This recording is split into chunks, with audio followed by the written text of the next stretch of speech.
Well, I mean, I said to him, it's throbbing, so let's have a look at it. Oh, right. Welcome back to Thomas Podcast, everyone. It's been a couple of months, and now we're already talking about throbbing. We're doing very well. Of course, I'm joined with John and Owen. How are we both? Not too bad, thank you. Lurgified, but Fantastic. I've done a test and it's not the dreaded what's it. So It's not the what's What's it. that? Yes, so this is the podcast. We've seen a new space, and also there's a few additions to this podcast. I've got a little game for these two to play, which will be a thing for every Doctor Who podcast going forward. And when the format is revealed to them, I hope that it gets a bit competitive. Yeah, not informed us what it is either. Which No, is no, rather I'm not. worrying. No, it's not worrying. It just, I like that, So anyway, yeah. Devious. Obviously, these Doctor Who podcasts, you guys quite enjoy them, so I can now say they're going to be every fortnight, one classic, one modern, every month. So if you like John and you like Owen, then you can be quite happy. But yes, guys. So and if you don't, well, get fucked because most people do. there you go. The man said it himself. So the Seed of Death is this week, not the Seed of Doom. So thankfully, we've all watched the correct one. I've never seen the Seed of Doom. Seed of what? Death. Seed of what? Oh, well done. Well, yeah. So this is actually the second time I'd watched this story. I have still yet to see the Seeds of Doom though. So yeah. Anyway, though, guys, what we're going to do is quickly talk about some Doctor Who news. There's not much of it going around. However, there is a trailer that was released. I say a trailer, more of a teaser for a trailer that was released. And the smart people on the internet have decoded it to reveal that there's going to be basically there's something happening before Strictly this Saturday. And of course, you guys are waiting for that tomorrow because this is a Friday podcast. Podcasts are Friday now.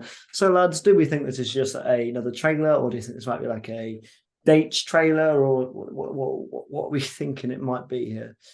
For me, I think the timing's probably about right to get a slightly fuller trailer. I still don't think it'll cover much of Wild Blue Yonder.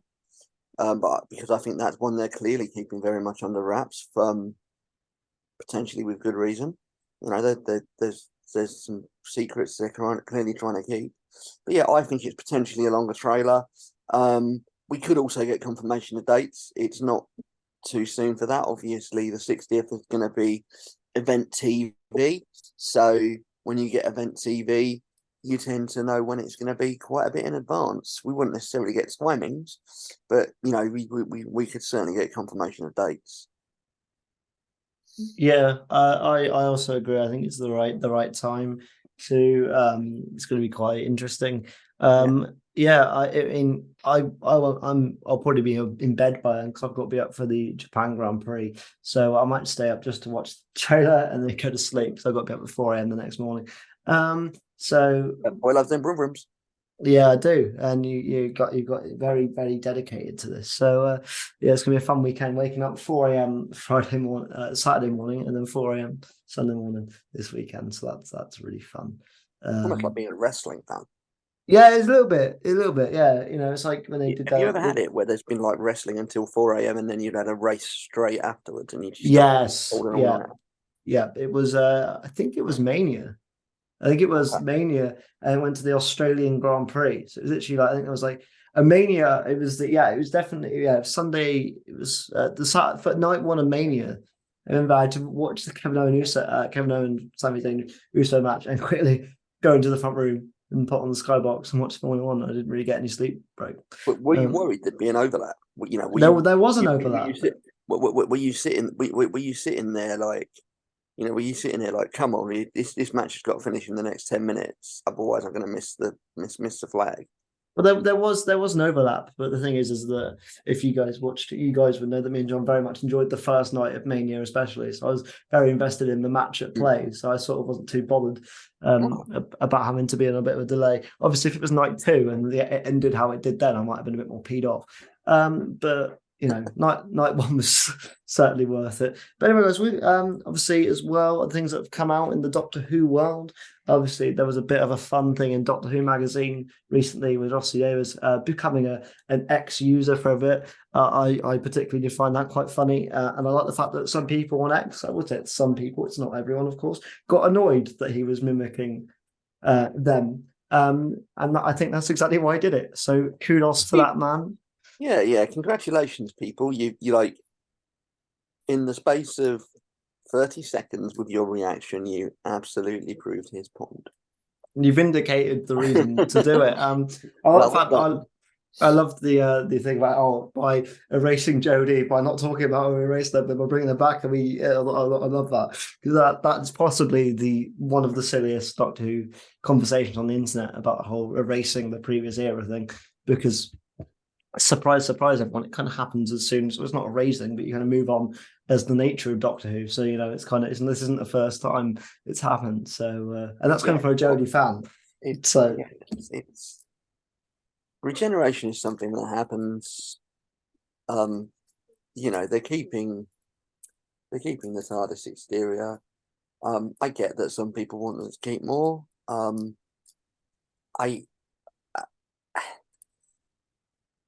But at the end of the day, it's the nature of the show. It's always happened.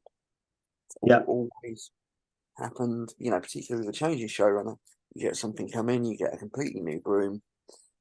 I think Russell's actually been very respectful of the Chibnall era. He was very respectful of the Chibnall era last year when the specials were being aired. I mean, fuck me, he did most of the promotion for it until about 2 weeks before. And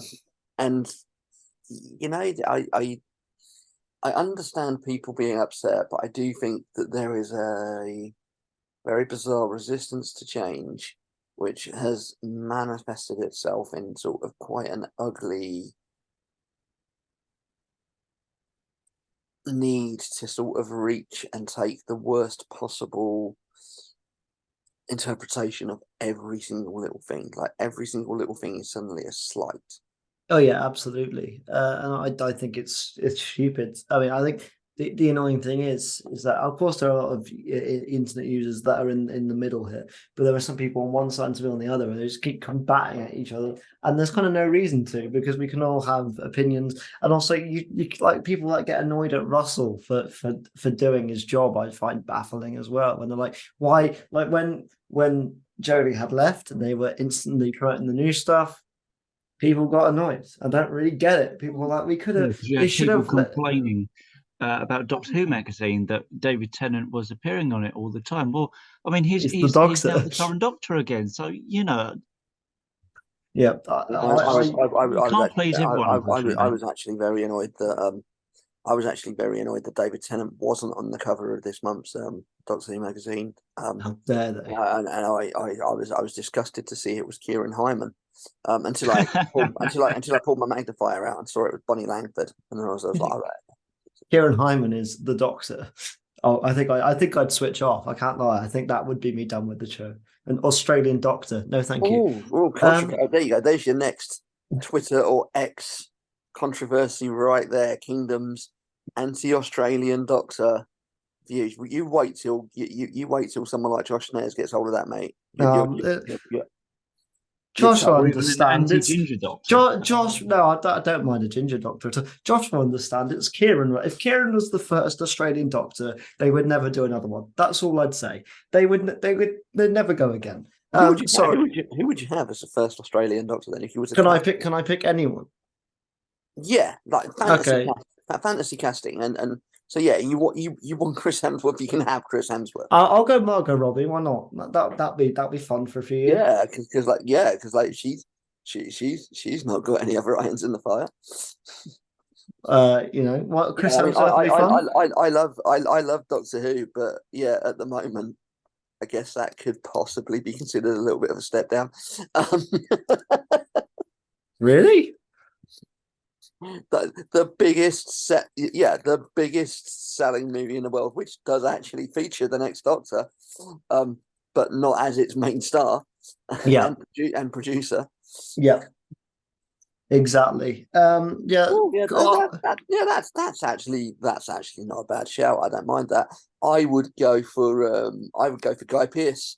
That's a shout, That's a shout. That's a good one. That's that. I like that But a lot, actually. You get to cast the first Australian doctor. Do you know what? You're not allowed to say Dr. Carl Kennedy. Do you know what? My mind's gone blank. I just can't think of any Australian actors. You can't think of any Australian actors. No. I've just mind blank. Just say Kylie for the sake of it. So your mind's blank and you can't think of any Australian actors, in spite of the fact that I know that you've watched 3 episodes of Neighbours this week. just the one, actually. Oh, you're behind. Okay. I am 2 episodes behind. I mean, yeah, wouldn't say no to Kylie at all.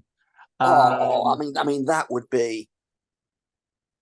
You'd have a bit of an issue with running down corridors though with those little legs, wouldn't you? As long as it's not bloody, as long as it's not Danny, because that would be it'd be like casting Joe Lidster. Oh, nobody wants that. Nobody wants that. Nobody wants that. Joe, stay behind the television. I'm kidding. I love Joe Lidster. Everyone does. But it'd take him a little while to sort of run the gamut of a corridor away from a. Yeah, Joe, maybe be a Sontaran. I thought that might be better for you, something like that. Yeah. Yes, but Sontarans don't drink. That is true. Yeah, but there's always that is true. Who does? Because there's no alcohol and there's not really much alcohol. I was going to say there's any drink. They're a clone race. They don't need to sustain themselves, do they? Yeah, that's a point. I've got an image of him now with like a little intravenous hooked into his probic vent. I do not want that. I do not want to think about Joe Lister's probic vent. Thank you very much. Anyway, for anybody listening who isn't aware, he's a friend of the show. We're allowed. He's a friend of ours, so we're all right. And that's all in good taste. All right. Anyway, are you guys ready for the little game I have? So this will be running every 2 weeks on the show, and we have John and Owen against each other here. And this is a series called John versus Owen, and it's going to run to the end of the year. Now, every week I'm going to ask you one question about the story we're reviewing. However, this one is a number question, but I will not allow the closest. So it has to be correct. You get one guess. If you both get it wrong, you remain on 0 points until the next show you guys are both on. So it has to be exact. So you can't take any guesses.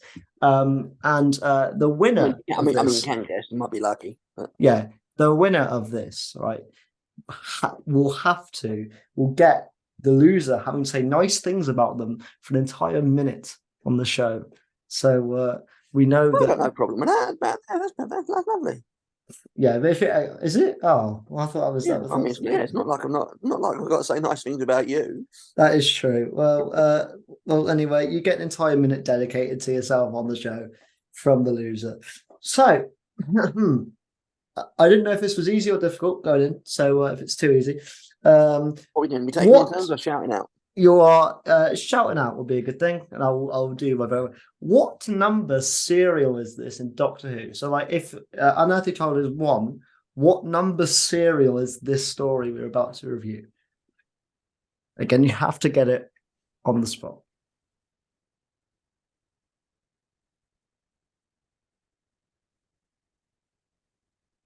I'm going to go first and say 46. Okay, Owen, your guess. I will say. Hang on. I think seriously. You're doing calculations here. I will say 40. I'm going to talk you through my working because I know the War Games is 48, and I know Space Pirates is 47, and I couldn't remember if this was before Space Pirates or between. This could be wrong, but according to the great state of Wikipedia, this is 48. It's not. Is it not? It's not. Okay, well, I'm going to quickly take you through my working, which is Wikipedia. Because I'll tell you why I know this. There's 24 production codes, right? So which take you up to Z.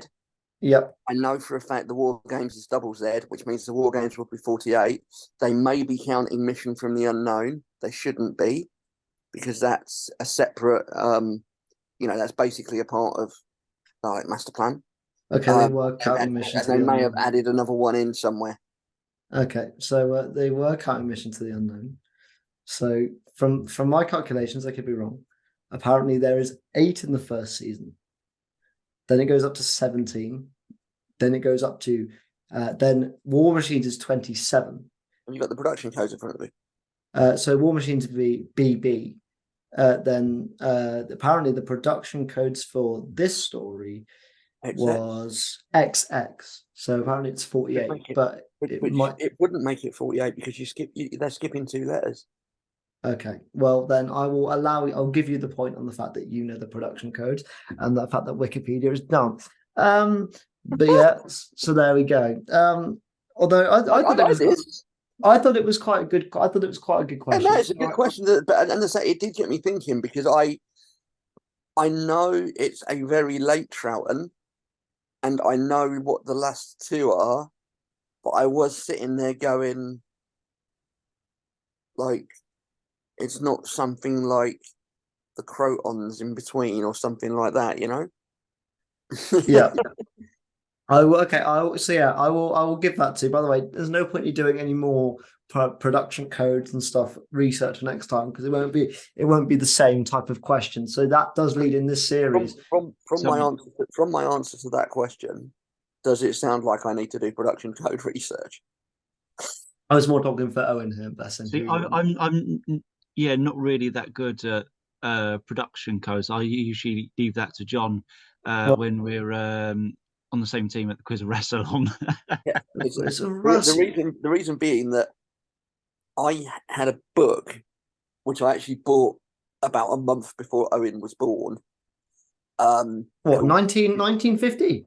No, it was around June, July of 1994, because I was at college at the time, and I actually ordered a copy of this book. And Owen was born then, and I actually ordered a copy of this book. Did you say June? I said July, actually. Oh, July. So literally a month before. Yeah, that's what I said, about a month before you were born. Yeah. And I ordered a copy of this book at the college, at the local W.H. Smith's, and I was desperate for it to come in before I had to go back home for 6 weeks. And it came in about 2 days before I had to go back home. And it was the Doctor Who program guide, which literally had all of the classic serials in one place, in one book. Bear in mind, pre-internet, or pre sort of general access to the internet, and I just lapped those production codes up and remembered the order of everything. I wasn't alive. Anyway, right.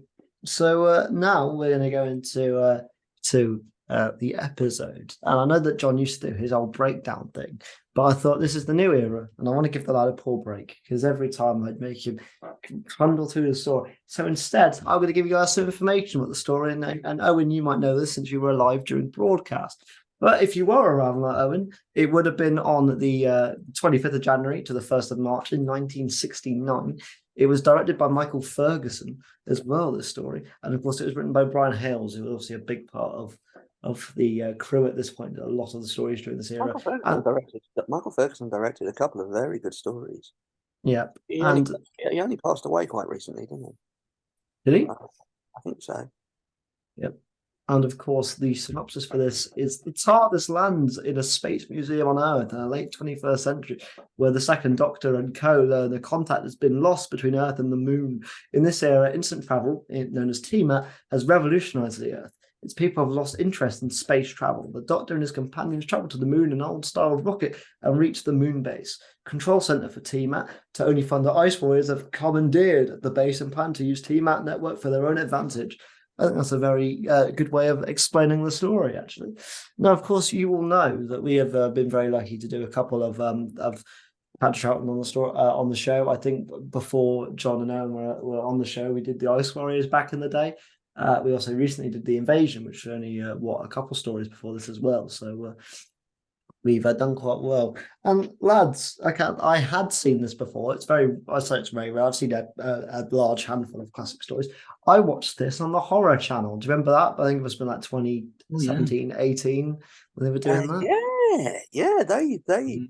they ran some repeats for a while, didn't they? Yeah. Yeah, there was great publicity on it as well because it was all on side of buses. There was adverts for it, Yeah. and Didn't we also see bits of this when we were in Los Angeles, Alex, on the Doctor Who 24/7 channel? Yes, we saw bits I of think this. the day after Galley was Troughton Day, and I'm sure as I was dozing in and out of sleep after a week of partying, Yeah. I'm sure they had this on at points. Yeah, the ones I remember watching Mordred Undead for the first time. I remember there was that Pertwee Dalek story that I saw 10 minutes of because we had to go, I think, and then some other ones as well. Yeah, there you go, folks. Six Doctor Who fans in Los Angeles in an Airbnb going to a Doctor Who convention, and one of the first things we discovered was that we had a 24-hour Doctor Who channel. Yeah, and when we say 24 hours, we mean it was just on repeat. And like every day was a different Doctor, and Yeah. it did that. Like they'd pick 5 or 6 stories for each Doctor and just rotate them through the day, and it was great. Right. So, Owen, I'm going to go to you first because normally you're the most quiet on these shows. So I need to pep you up and get you I talking. never used to be this quiet. Yeah, no, recently, normally it's because you're bloody watching the fucking episode when we were doing the recording. So you have There was something to only the talk. last one. You've done it a couple of times. I would say you've got into yourself, but Oh. So obviously you had to rewatch this because you didn't remember it. On rewatch, your thoughts? I think this is the third time I've watched it. I don't know. It for me, it's just one of those stories where I'll watch it and then, like, years down the line, I forget what it's about. And it's not many stories that that I tend to forget what goes on in a story. So yeah, and I was just sitting there watching it and thinking, okay, it's all right. But I wasn't necessarily that excited about it watching it. And I don't know what it is. I can't quite put my finger on it. But other than that, I mean, I do think it's a good story to watch. It is fun to watch. But yeah, I don't know. Okay, that's fine. John, what about yourself? I'm going to be a little bit careful because I don't want to sort of precurse some of the listener feedback that we've had come in on tweets that I do agree with. But I love this. I first watched this story probably in around 1989, 1990. I got it on VHS on a sort of single tape omnibus edition VHS, so without the episode breaks and stuff, because that's what they did with the early VHS releases. So it was before they started releasing 6 episodes on double tape. And this was the first Troughton story I ever watched. It was the first black and white story I ever watched. And I remember when I picked it up from W.H. Smith at the time, my mum looked at it, she's like, "Do you realise that's in black and white?" And I was like, "Yeah, and?" Because the actual cover itself wasn't black and white. It was like a photo of Troughton and a green sort of Ice Warrior on the cover. And I remember just being mesmerised. I loved it. I've loved the Ice Warriors ever since. I've always had a real soft spot for this story. I think it's classic Doctor Who base under siege, but it doesn't feel that kind of cliched. It gets all of the tropes right. I love that it does that kind of thing that Doctor Who doesn't do very often for a sci-fi show, where it actually gives you a bit of realistic science. It gives you this very believable world where we've created T-Mat and the human race is so fucking lazy that they don't bother to use space rockets or go anywhere else. And they just entirely rely on this new technology. And anybody that's kind of read into human history, particularly modern history, will know full well that there is this recurring theme of the human race developing new ideas and technology and not having the sophistication or social mentality to be able to use them responsibly. And it really ties into that wonderfully. So I love this idea of, oh, we're not using rockets anymore because we can just go to the moon with TMAT and we're not interested in going any further.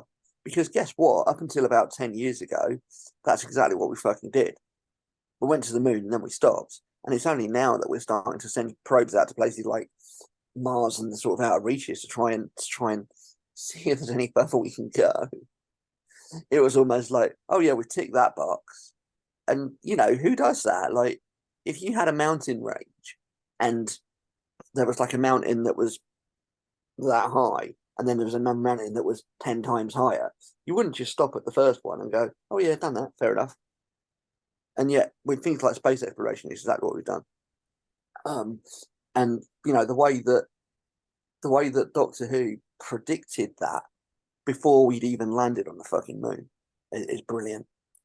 I love the supporting characters. I think that Gia Kelly is one of the best guest characters that we get in Who. You know, because she's not just your kind of standards sort of late 60s, for want of a better phrase, Dolly Bird, if you like. She's actually got substance. She's actually got a position of responsibility. She's quite clearly on the autism spectrum to a degree, and it's just really nicely fleshed out. And the whole idea of, oh yeah, the Ice Warriors are sending these seed pods down to Earth to kill people off with the oxygen and stuff. It's brilliant. You know, how very human race to put all of our eggs in one basket and then let a bunch of green bastards come and take over. I adore it, and it is also one of very few examples of a Doctor Who story that features somebody that was also in Prisoner Cell Block H. All right. Well, okay. So Owen's kind of in the middle. John loves it. I'm in the middle between you two. I think it's solid. I think it's good. It doesn't need to be 6 parts. I'll say that much now.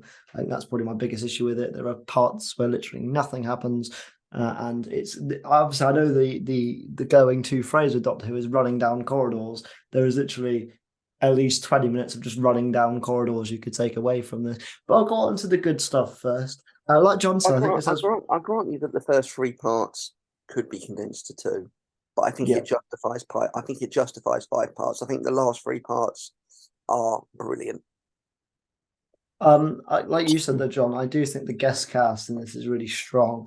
I think they have a lot. Like, so a lot of times in Doctor Who in general, you have a lot of, especially if you have an ensemble like that, you have a few characters in the mix that you don't care about or you know are disposable, so don't write them as in depth as others.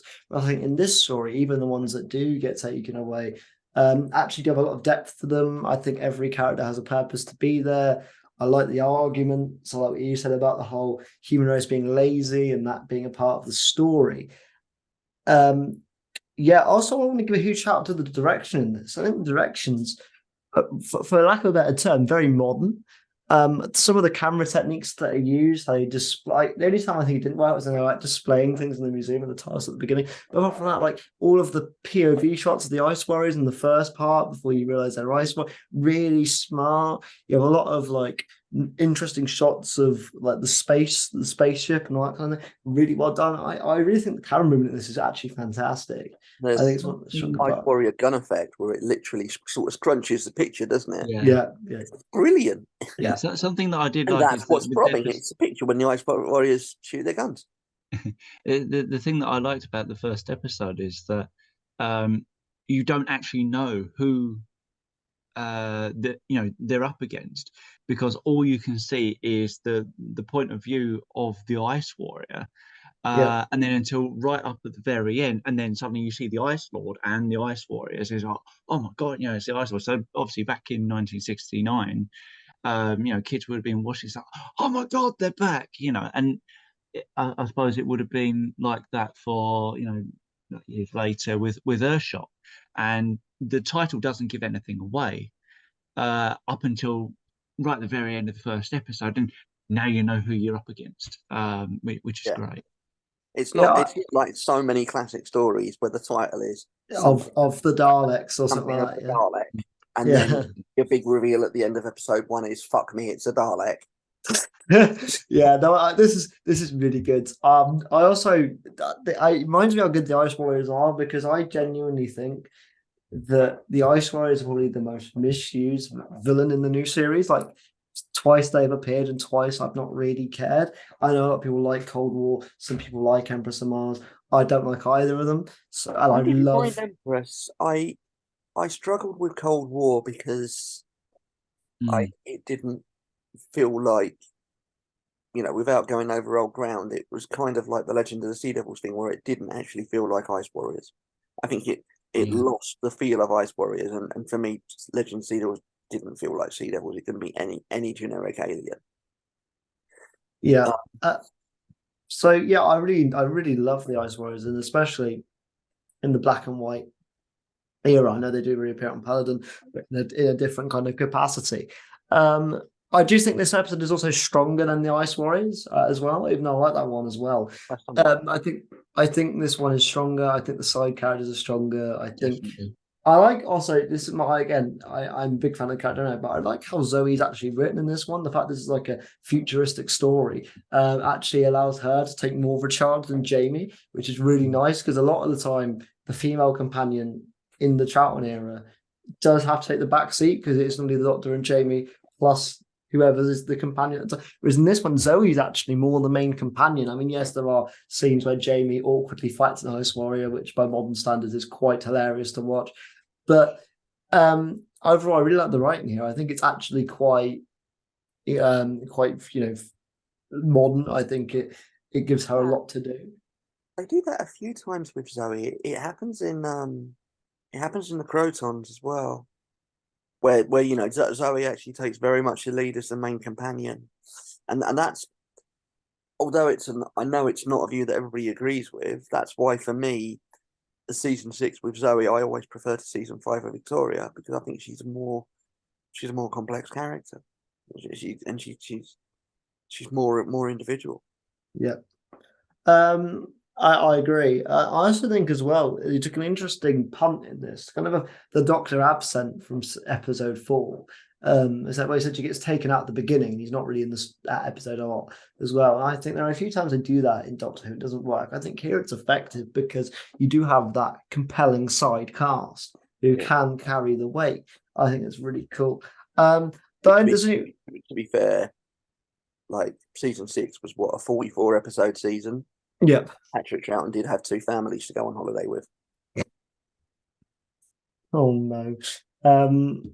Well, moving on, I also think that the set design actually in this is quite good. There's only a few times where it shows that it's a 60s sound set. I think like the door twisty knob thing. In the last part when they're trying to get Patrick Troughton back in the space station, that looks like it's I don't want doing this. I was like twist the door. When I do that with my background, it looks like an Ice Warrior sort of gun thing. Yeah. But I think that showed it. But apart from that, I think the sets are really good. I also like the fact that this is a effective story that tells the world is in trouble, and it doesn't have to show it. You get it through the stakes where the characters are talking, and that's really cool. Like you said, there's a lot of real science in this as well, which definitely helps when they're talking a bunch of science malarkey that I don't understand, for it not just be random words thrown together and put into a box, and that box will be the thing that destroys the Ice Warriors. You get it through the computer voice that tells you about Melbourne and Canberra and Calcutta and New York and other places like this, and Denmark and Copenhagen. Oslo, I think, was one of them. I think Oslo was one of them. Yeah, it was. Remember that being a quiz, a Razzle quiz question about 3 years ago, like what cities are mentioned and which one isn't. That was gonna be one of my questions, but I thought it was too harsh on my Owen versus. Yeah, I mean that's quiz and Rassilon level, mate. That's a bit rock hard. Yeah. So I went away from it. But as well, I just have to say that I think again, I like the fact there's actually there's like three main sets. If you count the moon base, you count the rocket, and you count the Earth setting. But I think overall, it does feel like it's well used. I think there's not many times where you're like, oh, this is really boring. And you can tell that they didn't have the budget for the sets. I think they use it quite well. I also got a kick out of Patrick Troughton just running about bubbles for ages. I get that it's it's the 60s effects. It's meant to be like, oh, this is I the think they thing. sure went all out on it with Oh, like yeah, he had a massive bubble everything. bath. He had a massive bubble bath. Yeah. and walking around with two huge woks. Yeah. Literally, I got a kick out of that. All you need is Dan from Flux to join in with them. That's a great crossover. Someone needs to make that edit. If they're listening to this. Add Dan to that scene. What you're saying is you want a medley of wok and wall.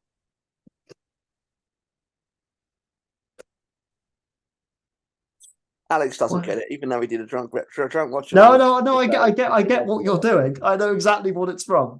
Don't you worry. I remember that bit.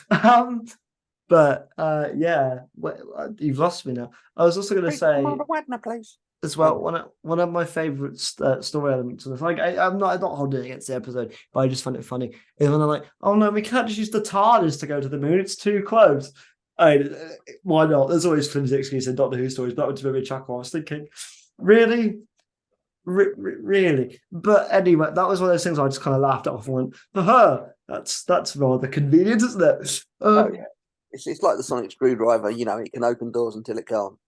Yeah, and the TARDIS, you can't do short hops until you can. Yeah, exactly. Yeah. Oh, the moon's too close. Probably overshoot. Oh, we got Edie. Edie's back. Edie cameo. Edie cameo. She's here. But lads, is there anything that we haven't touched on that you guys would like to discuss? Really? Cool. The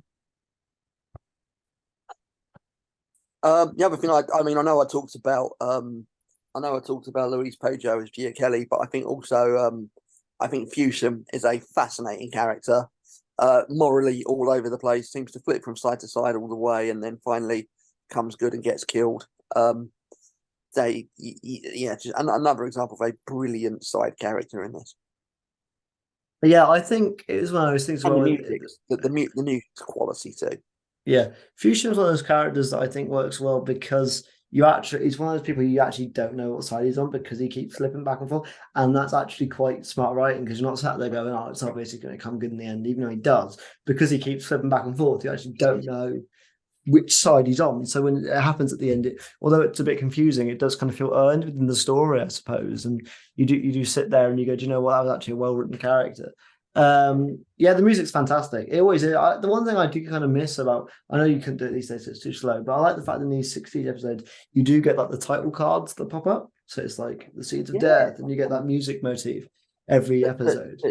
It just sounds sort of futuristic and alien-y, like the little, like the little tropes they give for the Ice Warriors and stuff like that.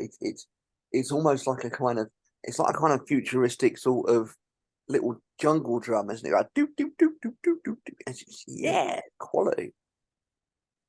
Yeah, it was just it was fantastic. Oh, and any other points from you? When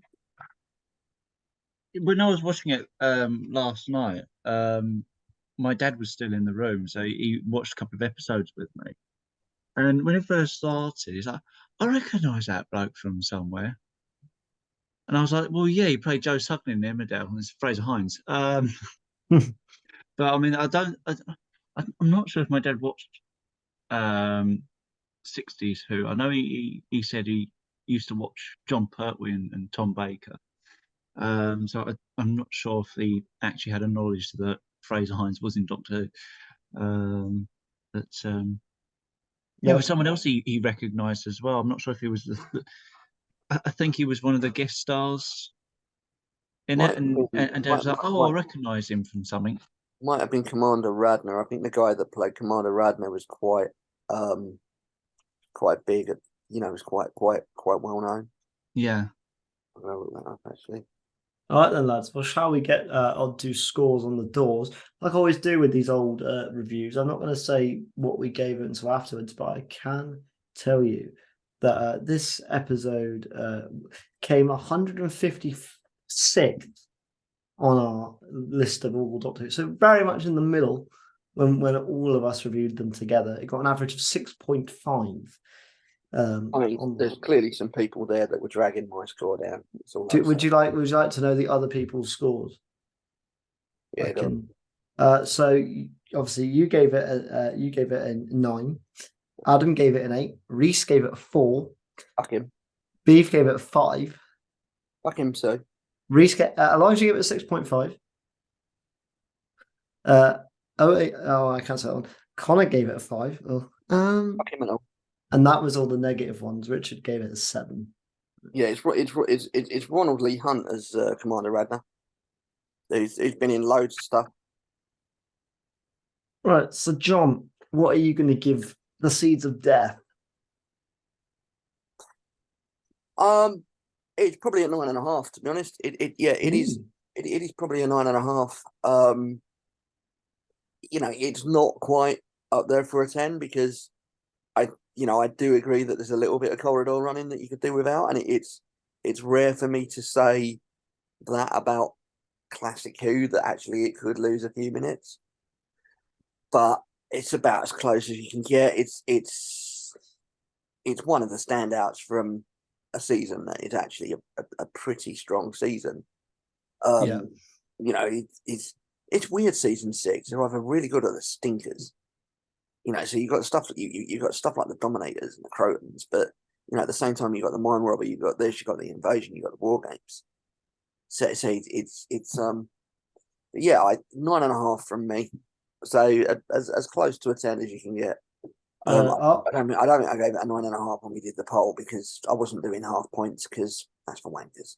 Yeah, you did give it a 9. So there we go. I'm going to go next. I'm going to give it a 7. I think it's solid. I think it's fun. I think when it's good, it's really good. However, like Owen said, there are points where it is just a bit middling. There are times where I'm sat there, and I don't mean to, but I am slightly bored when it's like, right, we got to do another Ice Warrior segments. They're going to run down the corridor, try hit it. Oh wait, they can't overpower it, and they run away very briefly, only for 20 minutes later to run into another Ice Warrior and do the same thing. But apart from that, I think it's really solid. I think the writing's actually really mature, and I think it's really forward thinking for the time. I think all the side characters are actually really well used, and I think the direction's really brilliant. So I think a 7, close to 7.5 though, but I'm going to go 7 for me. Owen, your thoughts? Number. I'll give it 7.5 out of 10. Okay. I mean, whenever I watch something like this and I'm a bit sort of in the middle, I'm not sure, I always appreciate, obviously your opinions as well, especially John, because obviously, you like the story. It's been mugged off then. Obviously, you give such a great opinion on the story as well. And explain when I love something, I'll absolutely love it. When I hate something, I absolutely hate it. Yeah. Stuff that I'm indifferent to, I struggle to talk about. and all the various points you've mentioned about Team Matt, being one of these futuristic things that that Earth has become lazy and abandoned, rockets and things like that. And so yeah, all those various points, I really appreciate, and I think, do you know what? Yeah, he's right. Okay, yeah, and I just like it a little bit more, just because of that. So I'll give it, probably. I mean, I don't know what I originally gave it as a rating, but Yeah. I'm sure what I've given it's probably more than what it was. Well, no, actually, it's dropped. You gave it an 8, and then you dropped to 7.5. I gave it an 8, and I dropped to a 7. Okay. So yeah, so there we go. So there you go. Couldn't even remember it when I voted for it. So yeah, that was our Seeds of Death review. So now we're going to go to the randomizer. Now, of course, we got a new. Do we not want our? Oh yes. I've got them up on my phone. Would you like to do 2 and I do 2, John? Do you want to do it that way? Okay. Yeah, no worries. Can I pick? Sorry about that. I forgot. New segment. That brain needs to tick. Okay, so we've got 4 replies here. And considering I literally sent this out at 1 o'clock this afternoon, on my lunch break, that's it's going quite well. Yeah. Thank you very much, everyone that did. Yeah, thank you to everybody that responded. clearly we've got some quite clued up listeners or viewers because they know what they're talking about. So I'll do a couple, you do a couple. I'll just read out. Do you want me to read out the ats as well, or just the usernames? Which both one, either whatever you feel. Okay, from George Lock at George Lock 13.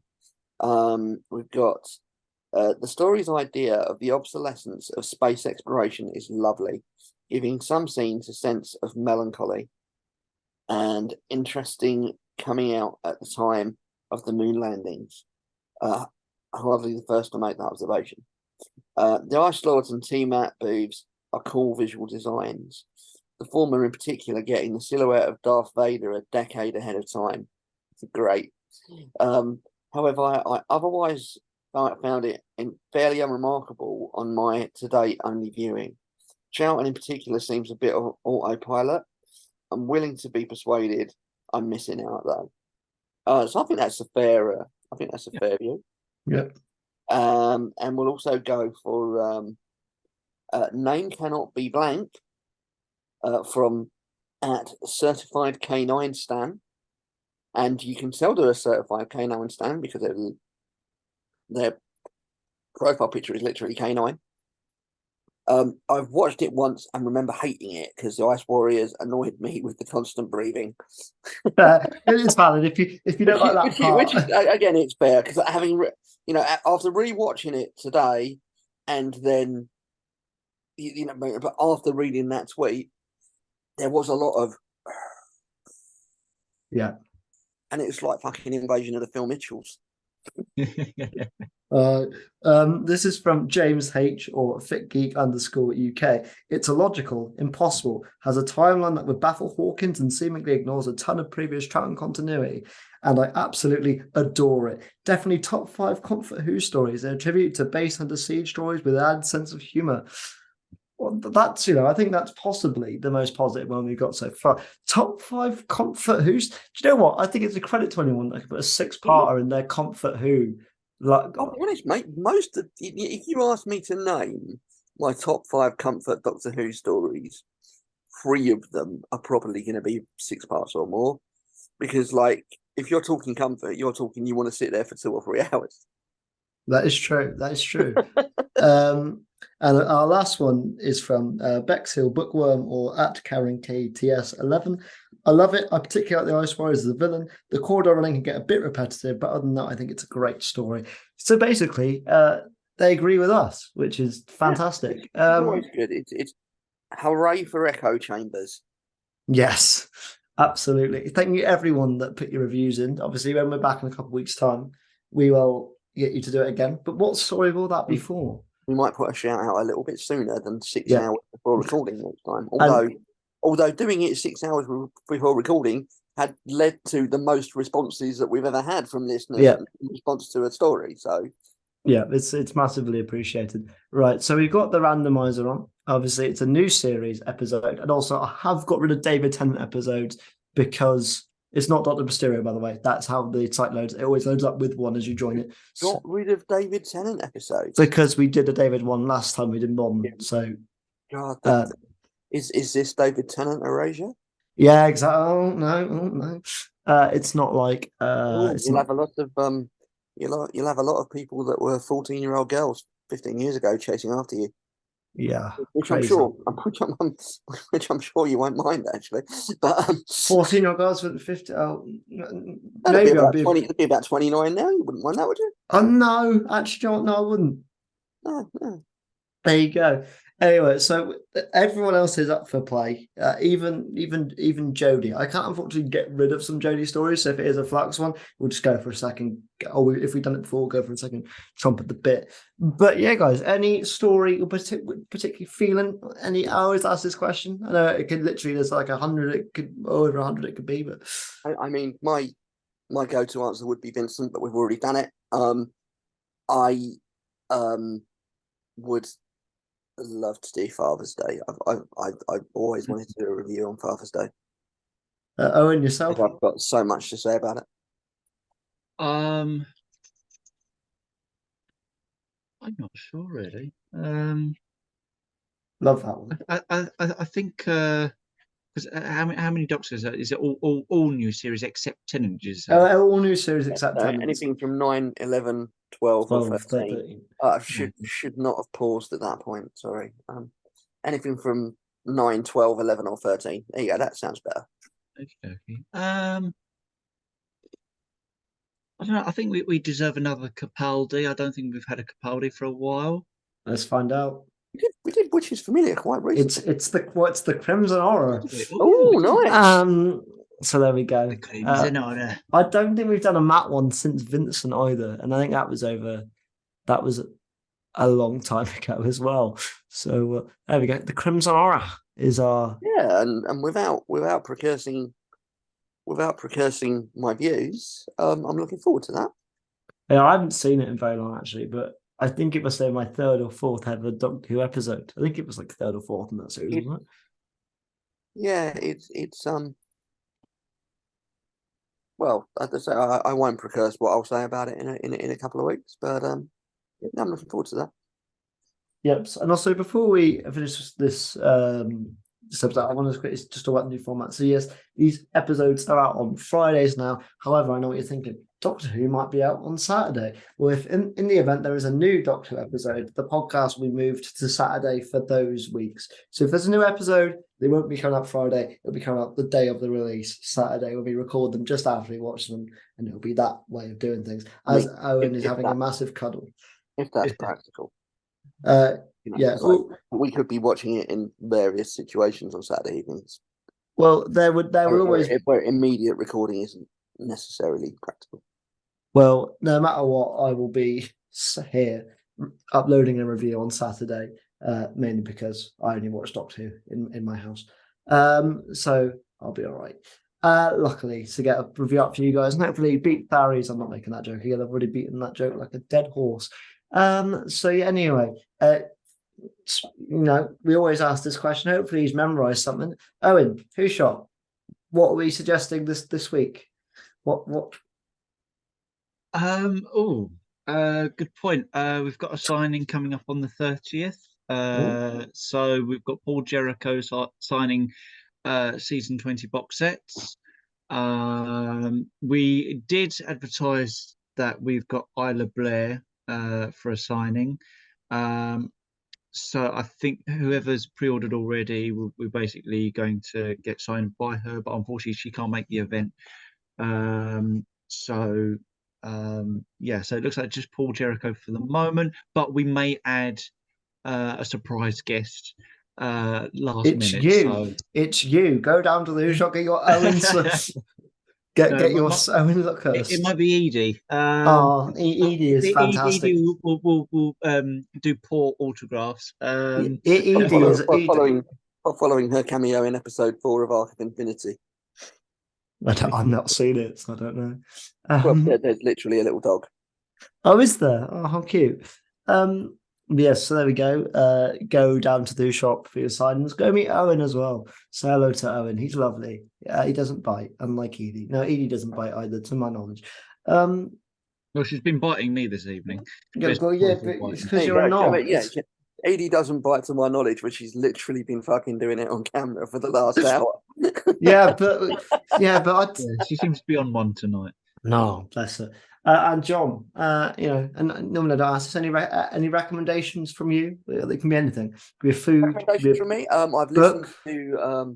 I've listened to season 2 of Doctor Who Redacted this week, because for those in the UK, that all dropped on Monday. Nice. I really enjoyed it. Very, very good. Although there's been a change in sort of quite a well publicised change in production, it's not. For me, it's not really affected the quality or the feel of it. It's still very, very good. I've listened to the 4 new Target novelizations that were published recently. So that's Kablam, Zygon Invasion. What were the other two? Come on. I'll help a boy out here. Which one's this? The Targets? Yes. Oh, Warriors Gate and Beyond. No, that's not one that I've listened to. Oh, Command, Cyclone Invasion. They were Planet of all. the They Ood. were Planet of the Ood, yes. And what was the other one? It's the other Tenant one. Fires. No, not Fires of Pompeii. Yes, it No. was. Yes, thank you. Yes, I listened to those recently. Oh no, Genuinely, it was Waters of Mars. it was. Yes, Pies of Play was last year. Yeah, that was the previous series of books. Yeah. So listened to those recently. Very, very good. Well, most of them are very good. Kablam still dodgy politically, doesn't correct that. But yeah, those were very good. Anything else recently? Went to the BFI for the Five Doctors special Yes. kick-off edition screening. That was excellent. I got stuck in a train station. You got stuck in a train station. You did, yes, and you also you had a great day for accessibility, didn't you? Because 2 of the BFI lifts were down as well. Yep. So literally, Three of them even. you had to use the tradesman's entrance all day.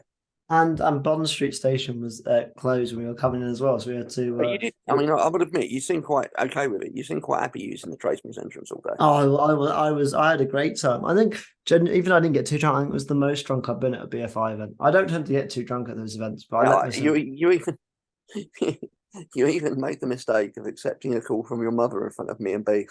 No, actually, I called her. I think. Well, that's an even bigger mistake, isn't it? Yeah, I can't remember. Yes. And yes, so she got to speak to me and Beef as well as a darling son. I remember she was like, "What the fuck were they on about?" I was like, "I don't know. I couldn't hear what John was saying. I don't know. He could have said anything. I don't know." She was like, "I can't remember what he said, but I don't know if she was just hiding. She might have done, but she claimed to me she didn't hear what you said." And on that note, thank you all very much for listening. Please do like, comment, and subscribe if you are on YouTube. If you're not on YouTube, give us a follow on Spotify or Apple or whatever you're listening on. It'd be sad to know, John, that one of your favorites, Stitcher, is no more. You're like, what Stitcher? It's gone. Doesn't exist. It's disappeared. There is no more Stitcher. So that is a sad day for the meme of John asking every time, "What is Stitcher?" Well, I still have no doubt. So I can still ask, what was Stitcher? Yeah, it doesn't exist anymore. But if you guys want to listen, Stitcher just sounds like like the nickname of one of the kids in Grange Hill in the early 80s or something. Eventually.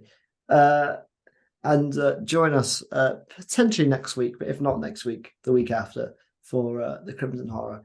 Podcast is back regularly. I don't know if weekly is the way forward, but there'll be content wherever you are, whether it's on YouTube or Spotify. There'll always be something every week. So yes, please do take care. So you're saying we're on Twitter and Instagram. Are we on Blue Sky yet?